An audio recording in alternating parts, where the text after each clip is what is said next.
je mettrais rêveuse. Je mettrais maman. J'ai 5 enfants et ça compte beaucoup pour moi parce que ça m'a beaucoup changé déjà aussi. Et, et j'ai une image que j'ai au fond de moi où ce que j'aimerais être, alors je ne sais pas si je le suis, mais ce que j'aimerais être, c'est comme la rosée. Être là juste pour, après la nuit, juste là, discrètement, pour renaître à la vie, pour raviver en fait toutes les plantes qui ont traversé la nuit, tout ça. Et cette image me parle beaucoup dans ce que j'entreprends de faire en ce moment avec le conte, c'est d'être une voix qui réveille à l'émerveillement et du coup à toute la magie de la vie dans ce sens-là. Bah, je suis une femme, ça joue parce que euh, ouais, ça joue. Alors expliquer pourquoi, j'en sais rien, mais voilà, c'est ce que je suis. Et peut-être je me hasarderai à dire auteur, puisque j'écris quand même. J'écris des chansons avec Isaac, euh, j'écris des histoires et des romans. Ah, c'est pas rien. Non, c'est pas rien. Ouais, j'ai plutôt une écriture un peu plus, Sombre. ouais, un peu plus écorchée, je pense. Enfin, ouais, je vais plus parler euh, de, de certaines souffrances et notamment de parler de l'exil et de la folie. C'est deux thèmes ouais, qui sont en moi et que j'ai besoin Tu de les abordes. transcender par l'écriture. Alors par l'écriture et au travers du conte, c'est pas forcément. Tu parlais d'émerveillement tout à l'heure, tu parlais de cette rosée, que par le conte, tu cherches pas la même chose au final. Non, le conte en plus en ce moment, donc j'ai commencé le conte il n'y a pas très très longtemps quand même, donc ça joue, mais du coup moi pour l'instant je fais que du conte traditionnel. Et donc ce sont des histoires qui existent depuis, que j'ai pas écrites, que je transforme un petit peu pour adapter à ma façon de conter, mais je les ai pas inventées. Et en fait elles sont, en fait je suis là juste pour être une voix à travers euh, pour les re-raconter, pour que après on les re-raconte parce qu'elles sont là, elles ont passé des siècles et des siècles et elles sont toujours là ces histoires. Et donc dans mon spectacle Clair de peau, ce sont des histoires de femmes principalement. Et, et on pourrait penser que la posture de la femme aujourd'hui, les questions qu'on se pose en tant que femme dans notre société moderne, on pourrait penser que c'est justement très très contemporain. Et en fait, dans les contes, on voit que, en tout cas dans ceux que j'ai choisis, que cette question est là dans l'humanité depuis tout le temps en fait. Oui, c'est pas pareil que l'écriture. Après, c'est des contes pour adultes quand même, parce que c'est un peu des contes d'écorchés. Et je reprends le mot parce qu'en plus, ouais, en plus le thème du spectacle c'est la peau aussi, comme la nature propre de ce qu'on peut être. En fait, on est bien dans sa peau ou pas, revêtir une peau, enfin, ça peut avoir plein de sens. Et du coup, dans chaque conte que j'ai choisi, il s'agit de peau aussi.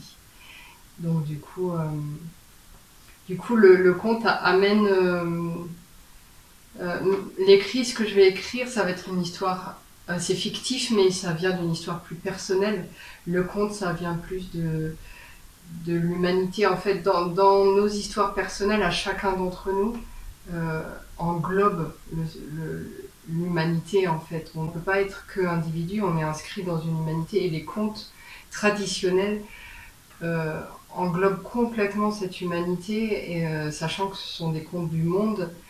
Donc il y a des contes inuits, des contes d'Afrique, des contes de Mongolie, et là je suis en train d'en rajouter donc un conte indien. D'Amérique du Sud, Non, d'Inde. D'accord. Ouais. Et donc du coup, ça vient des quatre coins du monde, ça vient d'ethnies différentes, de cultures différentes, mais il y a des points qui sont commun à la nature humaine, au fait d'être... Moi, je trouve ça très beau dans le conte traditionnel, ce sens de l'humanité qui est au-delà de celui qui raconte l'histoire, c'est quelque chose qui transcende en fait voilà. l'unicité, enfin chaque personne. Ouais, qui véhicule et qui peut parler à tout le monde, à toute époque, et qui sont profondément modernes au final. Et ça nous ramène, en tout cas moi, ça me ramène, moi, à mon humilité. Dans l'humanité, il peut y avoir quelque chose d'écrasant qui fait que c'est le poids de la masse, le poids du groupe, de la collectivité, mais il y a aussi quelque chose de l'ordre du sens qui est d'être homme avec un grand H ou d'être femme, et, enfin, d'être humain.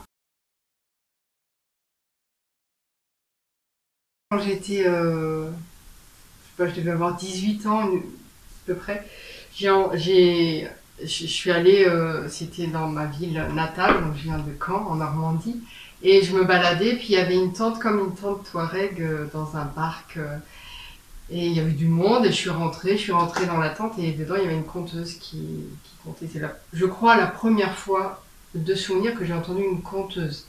Je me souviens qu'en CM2, j'avais une institutrice qui nous avait raconté un conte dont je me souviens encore sur la misère. Mais vraiment dans un cadre de conteur avec un cadre, c'était à cet endroit-là.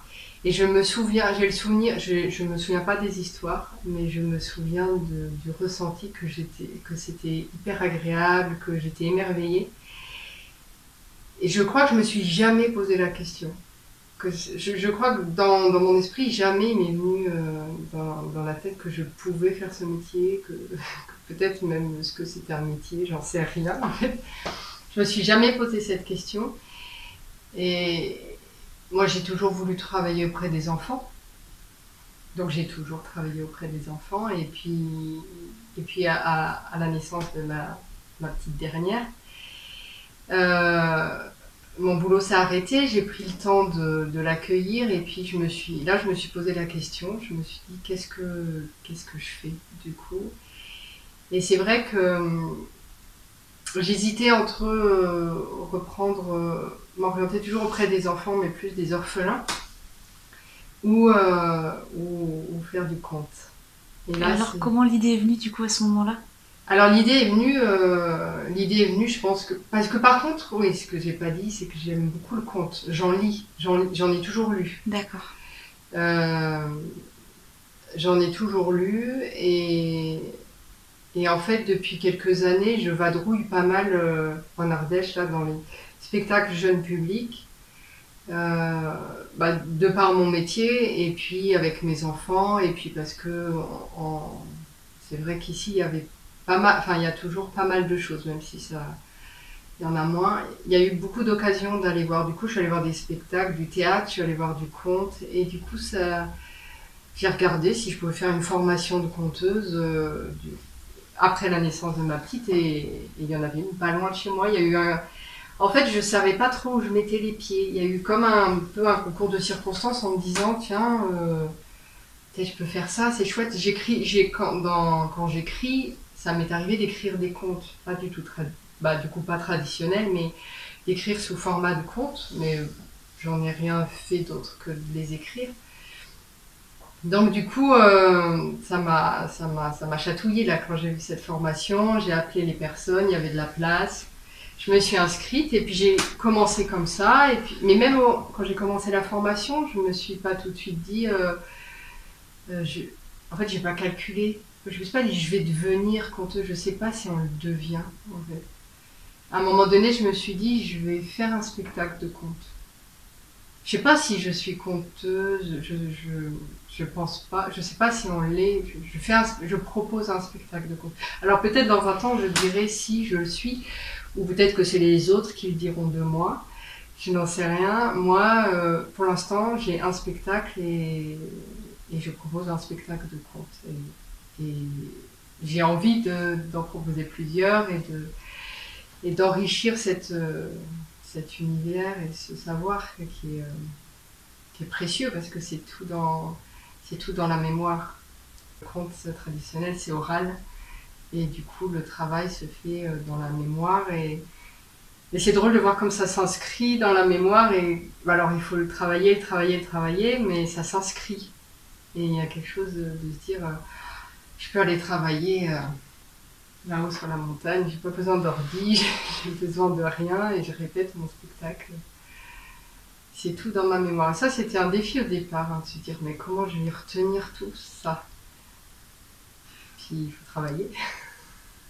Et ça se fait. Et ça se fait.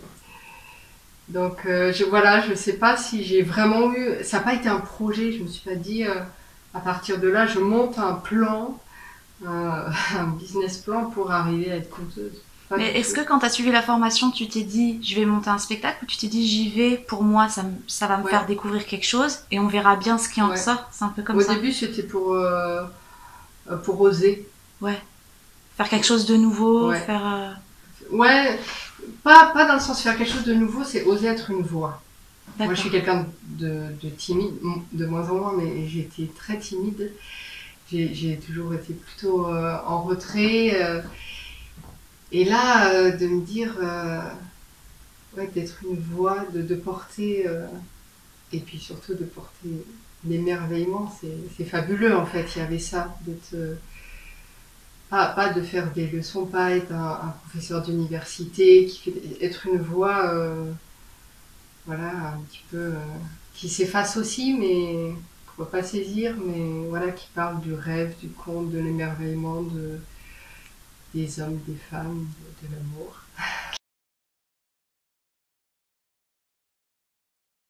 C'était pas facile de raconter un conte en formation devant tout le monde, je tremblais, tout ça, j'avais la voix qui chevrotait. Mais voilà, et après j'ai commencé à travailler du coup avec une comédienne parce que je voulais aller plus loin, je voulais pas être juste limitée par le stress, et j'ai commencé à travailler avec une comédienne juste sur la voix, le placement de voix, l'articulation, enfin le volume. Et donc du coup j'ai commencé comme ça. Et du coup une fois que j'ai travaillé avec cette comédienne, c'était aussi pour moi la possibilité de travailler avec une comédienne pour un spectacle. Mm. Donc du coup très vite j'ai eu des contes qui m'ont parlé, que j'ai emmêlé, démêlé, torturé, retourné, délié et que j'ai raconté. Je les ai... Il y a eu le moment où je les ai juste aimés. Après, il y a eu le moment où je me les suis appropriés. Le moment le moins facile, je pense. Alors, je savais pas où je mettais les pieds quand je faisais ça, quand j'ai fait ça. Euh, de se les approprier, c'est pas calculé, en fait. C'est que je les ai choisis. Et à un moment donné, il y a un sens que j'ai mis dedans que je n'avais pas mis quand je les avais choisis. Je les avais choisis parce qu'ils étaient beaux, parce qu'ils étaient forts, parce qu'ils étaient... Et à un moment donné, le sens qu'il y a eu à force de les travailler, de les répéter, avec la vie, ça m'a percuté par rapport à moi, à mon humanité, à ma féminité, à ma vie, à moi, à ce que je suis. Et, et en même temps, l'idée, c'est de raconter des histoires incarnées aussi. Il y a quelque chose de cette... Je savais pas, je le répète, hein, mais je savais pas où je mettais les pieds. C'était pas calculé, mais c'est comme... dans le fait de vouloir partager ça, il fallait que j'apprenne à être généreuse De ton de propre mes vécu. émois. Et même si je raconte pas ma vie, puisque c'est un spectacle de conte, il y a une part une part de soi qu'on doit donner. Et ça, c'est tout le travail avec la comédienne aussi que j'ai fait, qui m'expliquait que on n'imitait pas les émotions en fait, on les offrait. Donc il fallait aller les chercher en soi. Et donc du coup, ces contes-là, elle m'a dit, quand on conte, on parle d'amour, de tristesse, de séparation, de réconciliation, de reconstruction. Tout ça, c'est en toi qu'il faut aller les chercher. C'est pas, elle m'a dit, je vais pas t'apprendre à simuler là, il faut offrir là. Et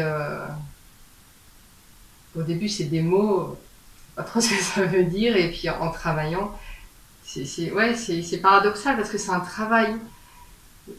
Et en même temps, il y a quelque chose de non maîtrisé, complètement mais c'est voilà, l'intention d'offrir quelque chose, et peut-être c'est ça, je sais pas, peut-être c'est dans l'intention. Après, moi, j'ai eu beaucoup de chance d'être en face à face avec une comédienne. Tout ce travail seul, je l'aurais pas mené comme ça. Je pense que si j'étais restée seule, j'aurais raconté des histoires. Et c'est la Là, différence entre raconter des histoires, donc juste le travail de mémoire et de récitation finalement, et le travail de... Peut-être tu dis que tu te définis pas comme conteuse, mais peut-être que c'est ça finalement être conteur et pas juste raconteur. C'est de pouvoir offrir quelque chose que de toute façon chaque fois sera différent selon le moment où tu le comptes et qui vient de toi et qui s'approfondit à chaque fois, puisque comme tu le dis, plus tu le travailles, plus ça va chercher en toi des choses. Donc finalement, t'es peut-être conteuse. Peut-être.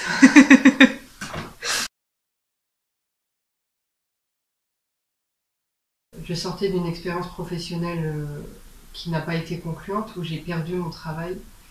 Un travail où je m'étais investie, ou un travail où j'avais assumé les tensions, les responsabilités, toute la part où j'avais répondu aux exigences de la fonction publique qui a tout un sens maintenant, enfin qui n'aurait pas le même sens pour moi maintenant, mais à ce moment-là, c'est ce que j'ai fait. Et dans l'optique, voilà, c'était auprès des enfants, de l'intérêt général. Et du coup, je me suis retrouvée à perdre ce travail, à me dire que, avec un sentiment ouais, d'insatisfaction, de se dire bah, j'ai essayé de correspondre, j'ai essayé d'assumer, j'ai essayé de porter, j'étais dans un lieu où malgré tout, ça a apporté du fruit aussi, enfin, c'était pas que des choses négatives. La mission que j'avais a été menée à bien, et voilà, c'était en soi aussi un défi, hein, parce que je me retrouvais responsable d'une équipe, je ne sais même plus, je crois, de 70 personnes. Enfin, c'était un gros truc, mais voilà, ça s'est fini, et du coup, peu après, ma dernière qui est arrivée. Et du coup, il fallait que je reparte. Je me suis posé la question, mais vers où je repars du coup au niveau professionnel? La question était quand même là, au niveau professionnel, vers où je repars. Je partage ma vie avec un musicien qui est intermittent du spectacle. Donc au niveau professionnel, dans ma tête, j'étais un petit peu la sécurité, moi, de la famille. Je me dis, si je pars... si je retrouve, j'ai eu, ouais, je me disais, si je retrouve pas un boulot sûr, il n'y a plus rien, quoi. Il n'y a plus de filet, là. Il n'y a plus de filet. Et ça veut dire que je dépends, déjà, que je dépends de quelqu'un d'autre. Ça veut dire que j'embarque ma responsabilité. Enfin, je sais pas si j'embarque mes enfants, mais peut-être ma responsabilité de mère, ou ce que j'y mets moi derrière, le fait de pourvoir aussi à leurs besoins.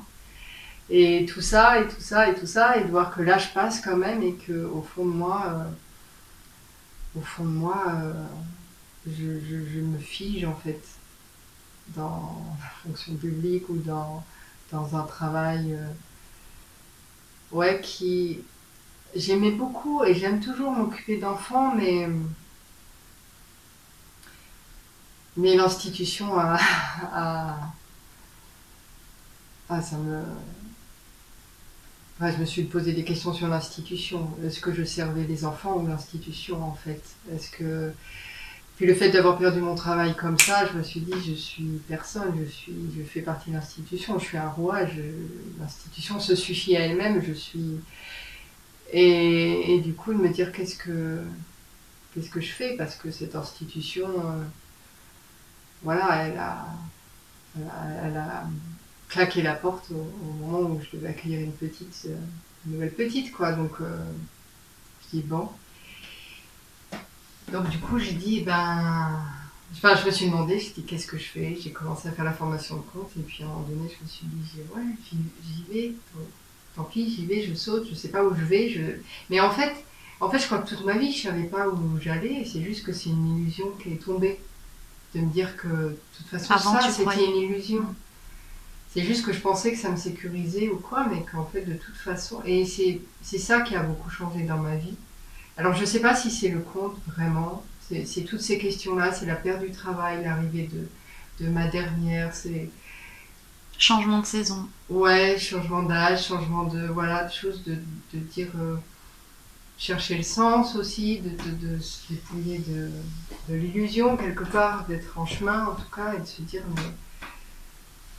De toute façon, ouais, j'en suis arrivée à me dire, ben, je sais pas où je vais, ok, mais, On y va.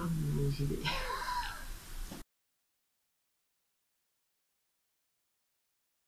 Je pensais que les émotions, il fallait plutôt savoir les maîtriser, les gérer, pas rendre les autres, pas embêter les autres avec nos émotions en fait. Et, euh, et là, je me suis retrouvée face à un mur à un moment donné, une limite qui venait que de moi, et de me dire,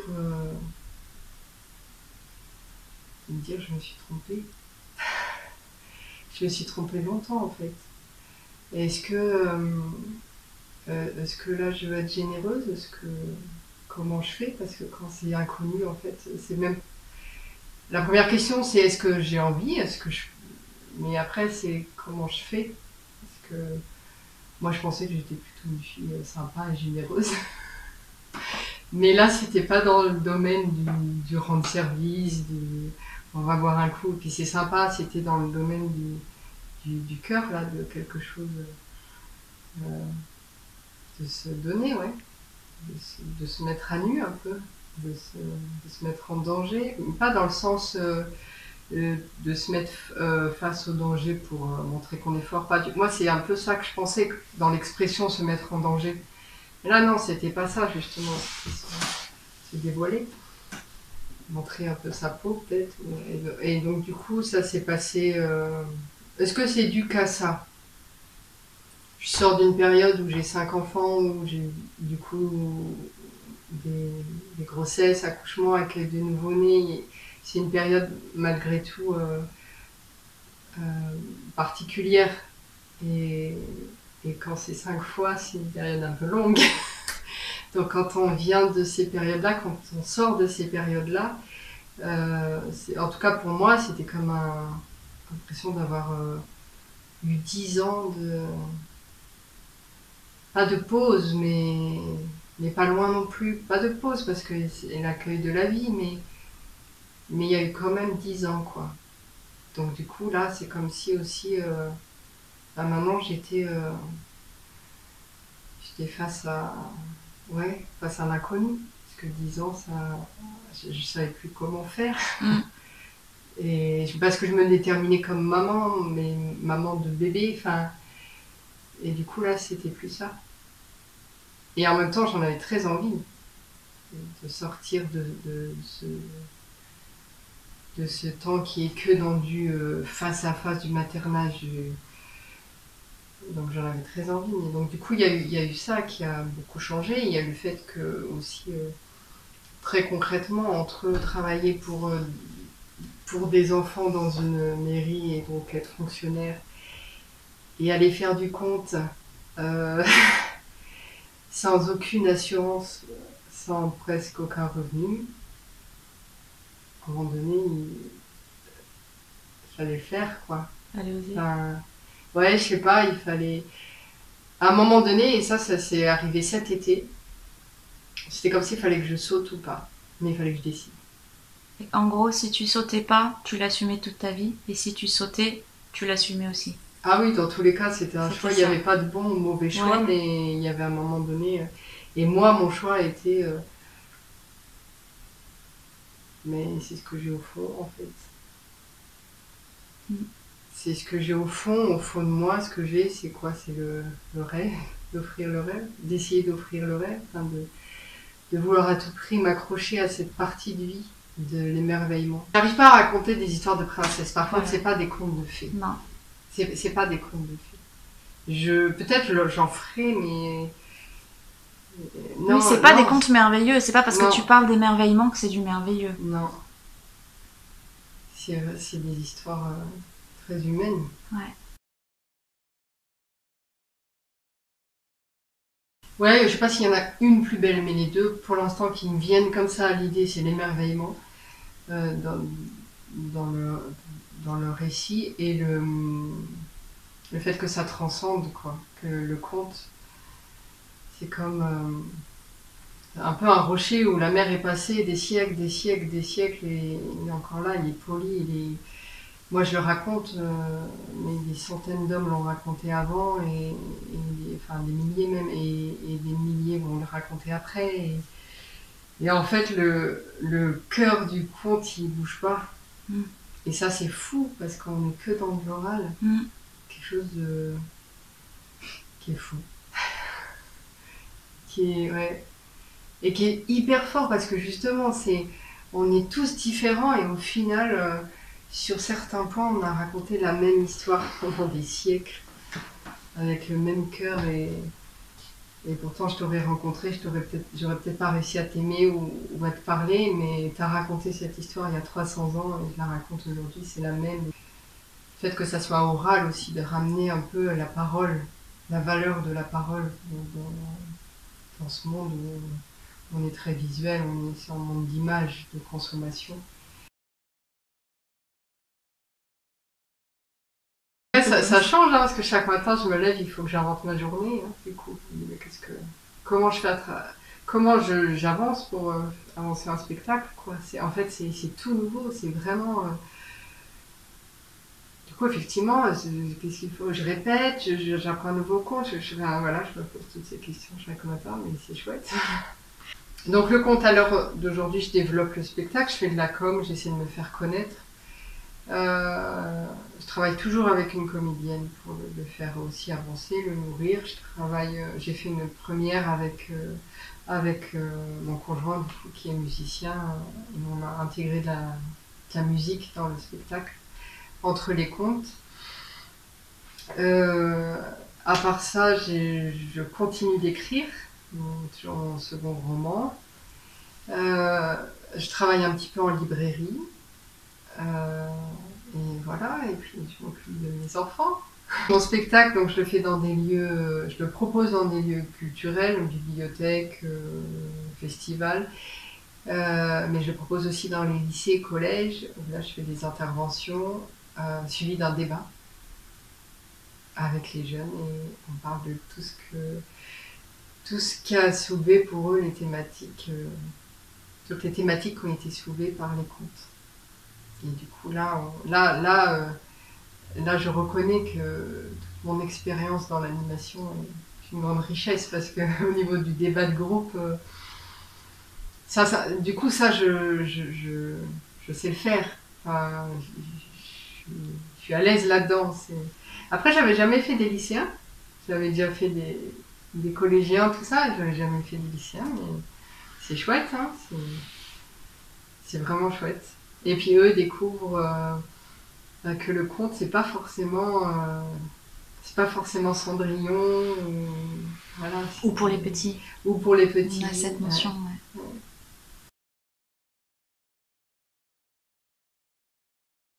Oui.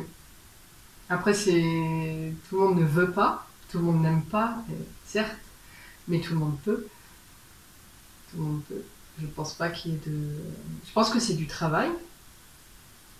C'est du travail pour. En soi, raconter une histoire, c'est pas forcément ça qui est du travail, mais c'est du travail pour transmettre, en fait.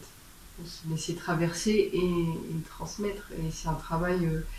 C'est pas un travail figé, c'est pas un travail qu'on peut vraiment déterminer. Il y a certains exercices de respiration que je fais, de théâtre que je fais, mais il y a le fait de répéter des choses, le sens qui s'enracine, le fait de l'avoir de le mémoriser, mais aussi du coup de l'incarner, ça, effectivement, il y a quelque chose qui éclot en fait.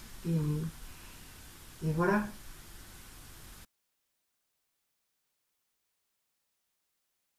Ce que j'espère en tout cas, c'est que ce changement,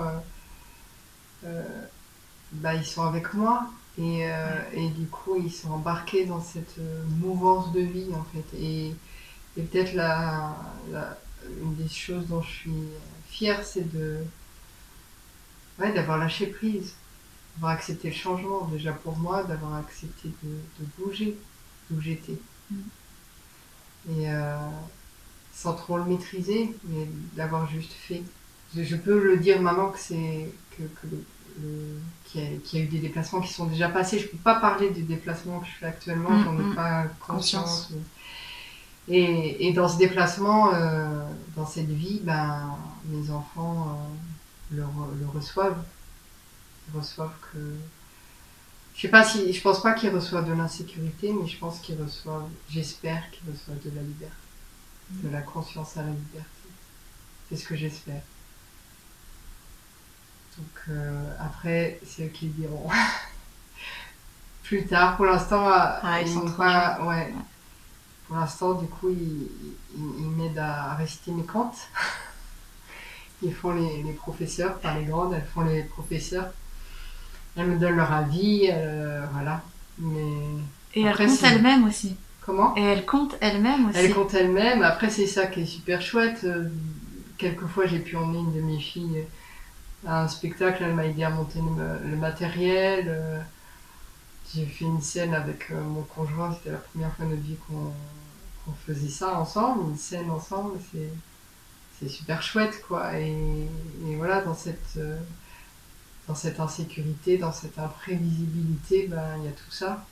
Il y a tout ça.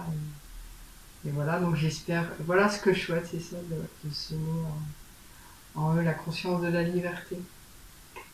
Mais que oui, ça a un coût.